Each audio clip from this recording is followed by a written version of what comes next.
नमस्कार दोस्तों, ऑनलाइन देख लीजिए या फिर ऑफलाइन देख लीजिए, सेल काफी तगड़ी चल रही है। ऑफ सीजन में हमें क्या क्या बाई करना चाहिए, क्योंकि आप लोग जो मुझसे क्वेश्चन पूछते थे पहले जब मैं आप लोगों के लिए शॉपिंग रिलेटेड वीडियो बनाता था कि सर क्या मुझे अभी विंटर में समर की चीजें खरीद लेनी चाहिए क्योंकि डील काफी अच्छी आप लोगों को मिल रही है।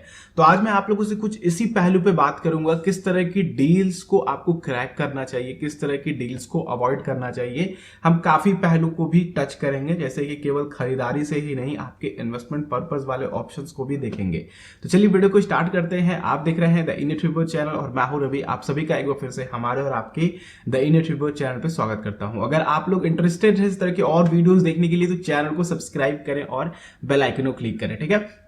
सबसे पहली चीज देखो, ऑफ सीजन होता क्या है। ऑफ सीजन का मतलब होता है कि जो भी आप लोगों के सीजन है उनमें आप लोगों को पुराने सीजन के या फिर आने वाले सीजन का, जो कि नेक्स्ट सीजन के बाद आने वाला है, उसकी जो सेलिंग प्रोसेस होती है वो काफी बॉम्बास्टिक तरीके से होती है। यानी कंपनी चाहती है कि जो भी नया माल अब बनेगा या फिर नए सीजन में वो नया मैन्युफैक्चरिंग करेगी तो उसको ऑफ सीजन सेल में रखती है।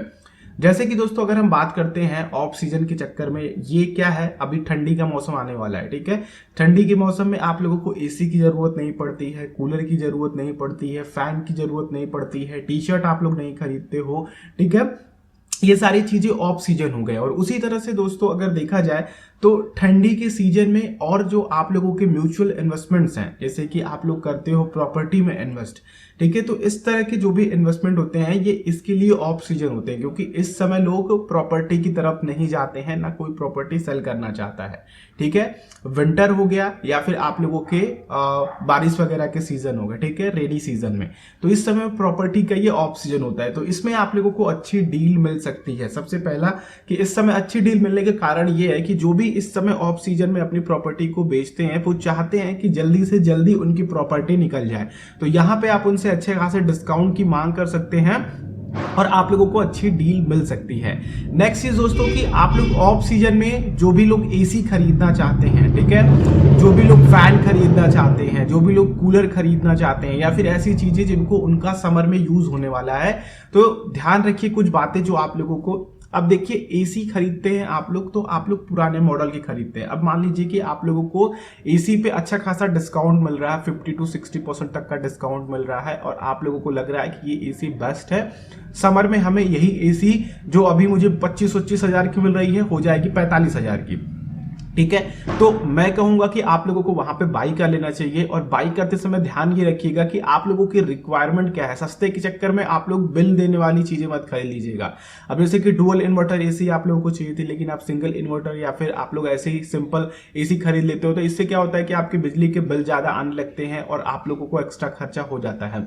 अब जब भी आप लोगों के नए सीजन में कंपनी नए माल मैन्युफैक्चर करती है तो वो उसमें कुछ और सुधार के साथ मैन्युफैक्चर करती है, जैसे कि कुछ और फीचर्स ऐड कर देती है। तो आप लोग बहुत ज्यादा फीचर फ्रेंडली हैं तो आप लोग थोड़ा अवॉइड कीजिएगा, वरना नए एसी जब लॉन्च होंगे तो आप लोगों को थोड़ा दिक्कत हो सकती है, या फिर नए प्रोडक्ट जब लॉन्च होंगे तो आप लोगों को वहां पे समस्या हो सकती है, ठीक है। अब यहाँ पे दूसरी चीज आती है कार्स की डील। कार्स जो आप लोग खरीदते हैं, पुरानी मॉडल की कारों पे अगर आप लोग शोरूम से उठाते हैं तो उस पे आप लोगों को 1 से 2 लाख रुपए तक के डिस्काउंट मिल जाते हैं। चाहे आप हुंडई की बात करो, चाहे आप टाटा की बात करो, चाहे आप किसी भी कंपनी को उठा करके देख लो, जो भी पुरानी मॉडल की कार है, जैसे कि आप लोगों के 2019 मॉडल की कार है या फिर 2020 की शुरुआत में जो लॉन्च हुई हो, तो उन कारों पे ज्यादा डिस्काउंट दे करके उन कारों को कंपनी निकालने की कोशिश करती है, क्योंकि या तो उनके नए मॉडल्स आ चुके होते हैं या फिर उनमें कुछ वो फेसलिफ्ट्स वगैरह लेकर के आई हो, या फिर उनका नया कुछ माल बनने वाला हो, कुछ नए मॉडल्स वो लॉन्च करने वाली हो नए नाम से, तो उनको निकालने की कोशिश करती है, जिसपे आप लोगों को अच्छे खासे डिस्काउंट्स देखने को मिल जाते हैं। तो इस बात का भी आप लोग ध्यान रख करके खरीदिएगा। हाँ, लेकिन ये क्या होता है कि जब भी आप लोगों का ये नवंबर दिसंबर के सीजन होते हैं, फेस्टिवल सीजन में आप लोगों को कई सारे सेल मिल जाते हैं, साथ ही आप लोगों के ऑफ सीजन भी आ जाते हैं कार्स वगैरह के लिए। तो यहाँ पे आप लोगों को ध्यान ये रखना है कि अगर आप लोग रीसेल के लिए ले रहे हो तो रीसेल में आप लोग अभी बुक कर लो, अभी प्रेजेंट पे बुक कर लो, पेमेंट कर दो, लेकिन आप लोग गाड़ी की डिलीवरी नेक्स्ट ईयर में लो, यानी कि 2021 में लो। इससे क्या होगा कि आप लोग अपनी गाड़ी को बुक तो कर लियो, लेकिन आप लोगों को नए मॉडल की कार मिलेगी जो कि 2021 रजिस्टर्ड होगी और 2021 मैन्युफैक्चरिंग होगी। इससे आप लोगों को रीसेल वैल्यू थोड़ी अच्छी मिलेगी। अगर 2020 में लेते हो और 25 में बेचते हो तो आप लोगों की वो गाड़ी 5 साल पुरानी हो जानी है। अगर 21 में लेते हो तो वो 4 साल पुरानी हो जाएगी, केवल 1-2 महीने के फर्क में। तो ये इंटेलिजेंटली आप लोग सोच करके चीजों को देख सकते हो।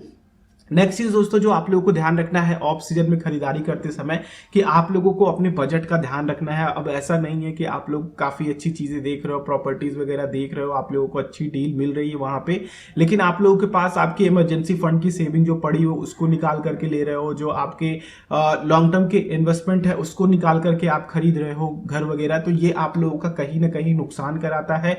कुछ लाख रुपए या फिर कह लीजिए कि 1,50,000 बचाने के चक्कर में आप लोग अपने ऊपर काफी बड़ा बर्डन भी डाल देते हो और काफी लाखों का नुकसान भी करा लेते हो। ठीक है, जैसे कि मैं आप लोग को एग्जांपल के थ्रू बता दूं कि आप लोग ज्यादा कंफ्यूज ना हो आगे क्या बोल करके चला गया। अब मान लीजिए कि आप लोगों के पास इमरजेंसी फंड है 1 लाख रुपए, 1.5 लाख रुपए, 3 लाख रुपए, जो भी जिस भी तरह के इमरजेंसी फंड जिस तरह से क्रिएट करते हैं मैंने आप लोगों को बताया है। अब आप लोगों को पैसा कम पड़ रहा है, मान लीजिए कि 2.5 लाख रुपए कम पड़ रहा है, आपने अपना पूरा इमरजेंसी फंड निकाल करके अपने जो भी प्रॉपर्टी बाई करनी है या फिर जो भी प्रोडक्ट आप लोग बाई करना चाहते हैं उसमें लगा दिया आपने। अब आगे चल करके आपको अगर किसी तरह की इमरजेंसी सिचुएशन पड़ती है, मान लीजिए कोई हेल्थ इमरजेंसी पड़ गई, अब आपको पैसे चाहिए, आपके पास कोई सेविंग है ही नहीं। ठीक है, अब सेविंग नहीं है तो आप किसी से उधार लेने जाओगे, ब्याज पे पैसा उठाने जाओगे।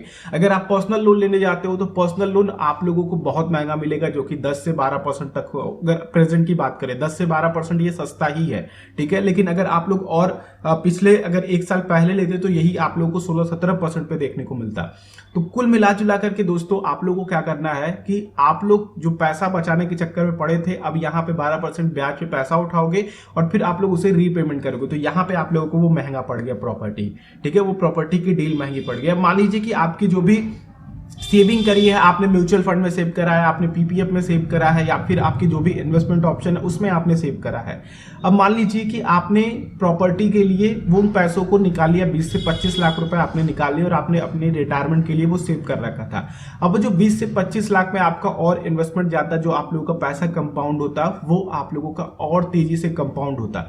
ठीक है, 25 लाख का अगर आप लोग 8% भी अमाउंट निकालते, मान लीजिए 6% भी अमाउंट निकालते और वो कंपाउंडिंग पे अगर काउंट होता तो आप लोग उसकी वैल्यू निकाल सकते हैं कि आप लोगों को कितनी वैल्यू हो सकती है। तो ये कुछ चीजें हैं, ध्यान रखिएगा। आप लोग अपने जो फ्यूचर प्लानिंग है उसको बिना छेड़े और आपके जो इमरजेंसी फंड है उनको बिना छेड़े अगर आप लोग कुछ बाई कर सकते हैं तो आप लोग वो चीजें कीजिएगा। यही मेरा आप लोगों के लिए सजेशन होगा। बस ये ऑफ सीजन में आप लोग बाइंग कीजिए, खरीदारी कीजिए, क्योंकि छूट यहाँ पे अच्छी खासी मिलती है और डील आप लोग को काफी अच्छी खासी मिल जाएगी। लेकिन ध्यान ये रखिएगा कि अगर आप लोग फीचर एडिक्टिव हैं, अगर आप लोग ये चाहते हैं, अगर आप लोग ये जानते भी हैं कि इस मॉडल की कुछ और नई चीजें आने वाली हैं, तो आप लोग जरूर वेट कीजिएगा, वरना आप लोगों को पछतावा भी हो सकता है। बाकी इस समय खरीदारी करने का बेस्ट सीजन है, आप लोग खरीदारी कीजिए और एंजॉय कीजिए डिस्काउंट्स को। बाकी दोस्तों ये वीडियो अच्छी लगी तो लाइक कीजिएगा, दूसरों के साथ शेयर करके उनको भी थोड़ा जागरूक कीजिए और बताइए भैया कि इस तरह से करोगे तो पैसा भी बचेगा और सही तरीके से अपने पर्सनल फाइनेंस को भी मैनेज कर पाओगे। बाकी चैनल पे नए हैं तो सब्सक्राइब करना मत भूलिएगा और बेल आइकन को क्लिक करेंगे तो आने वाली वीडियोस की नोटिफिकेशन आ सकेंगे। हम लोग नेक्स्ट वीडियो में मिलते हैं। आप लोगों का दिन शुभ हो। जय हिंद।